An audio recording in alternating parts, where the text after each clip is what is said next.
We're going to talk about school's general settings. To find it, we'll go to Quick Menu and Settings. Here we're going to have a look at how to add the school's details and logo, how to set up your chart of accounts or accounts by default, and we'll have a look at how to set up the system's print out settings. We're going to start by adding the school's or company name. Here we're going to call it school registration number.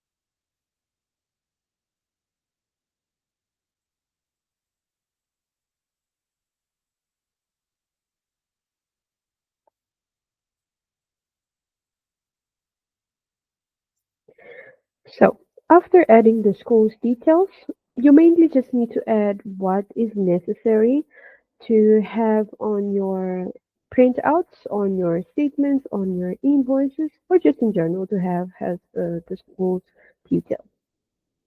If you have a website, you can also add it here. At the bottom, we add the logo. My logo was already here, but just to show you, we go to upload logo, we select from disk, and if you have your logo right there, we just select it and say okay, it should be through. Next, we're going to look at the accounting part. We select the fiscal year depending on when the fiscal year for your school starts. The default currency, if you have more, you will be able to select here the multi-currency, but the default currency will leave it as ZAR, and the default opening balance account.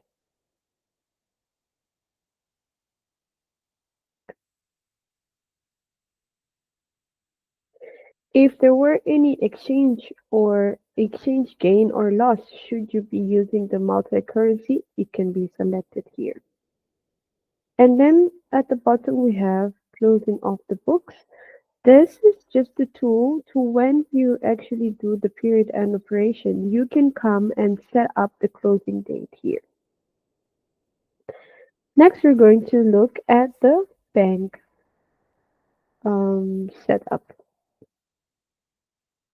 On the bank setup, we are going to select the bank account has the main bank account, or the undeposited funds will be the cash account,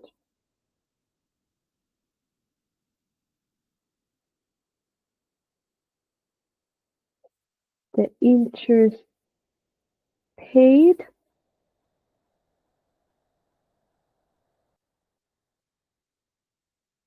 and bank charges.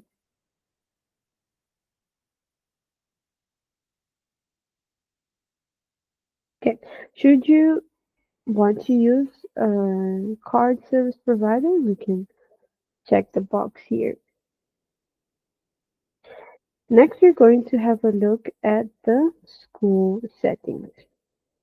Under school settings, we may select the district's office if it's applicable. We may select the school type, like ordinary school, the grading fee structure, and many more settings by checking the box at the bottom. If you are using the textbook module, you can also check the box here and select his mini has applied. Next, we're going to have a look at the accounts receivable or sales settings. Again, just to remind you, all of these settings have to be set up after the chart of accounts have been imported because we're only setting up what we want or which accounts we want by default in the system. We already have the accounts receivable account there by default, the customer fee control account. If we have an advanced income account by default, we can select it here. And then sales, we're going to call it school fees.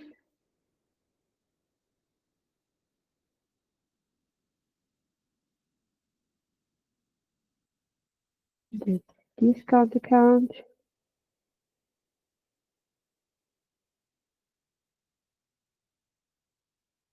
and cost of sales.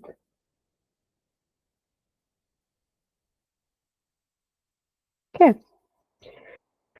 now for the purchasing settings, we already have here the accounts payable by default. If you should or want to select an expense account, you can also do it here, so it can be by default. Then we have a look at the inventory. We can set a default unit of measure. We have a few options here. I will say per day. If you want to use a barcode, you can select it here, and we'll also select the default account for inventory control.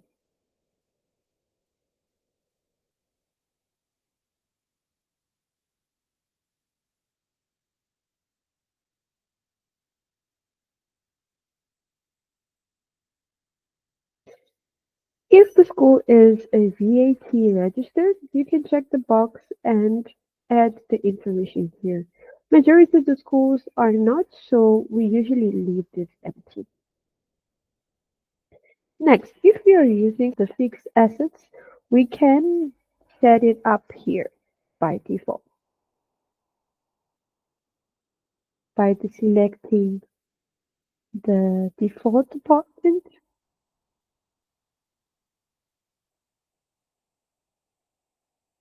the fixed account,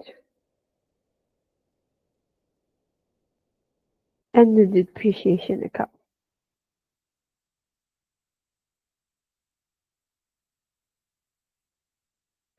Now, for the email settings, this usually is done separately, but just to give you a quick overview.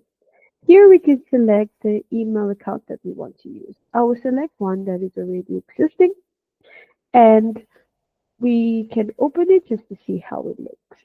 Here we put the details and we set it up here by adding the email account and the password, the server, and it should lead you directly to your email just for you to be able to approve it and link it to the system. Okay, save it close. All right. And lastly, we'll have a quick look at the printout setup. So for the documents that you see here, these are all the documents that you can set up the way you want for your printout to look like. For example, let's have a look at the statement. So the statement will show you a lot of options of what you can include or exclude from your statement printout. You can include your email, you can include your website, you can include the mobile number, and so on. Also, you can choose where you want your logo to be. You can add messages or account details also here. We can also have a look at the invoice, for example. The same way we do it for the statement, you have various options here to select what kind of information you want included on your statement and to add images and text and terms and conditions or notes. Okay, so everything should be set up. We do save and close. And this will be it for today. See you next time.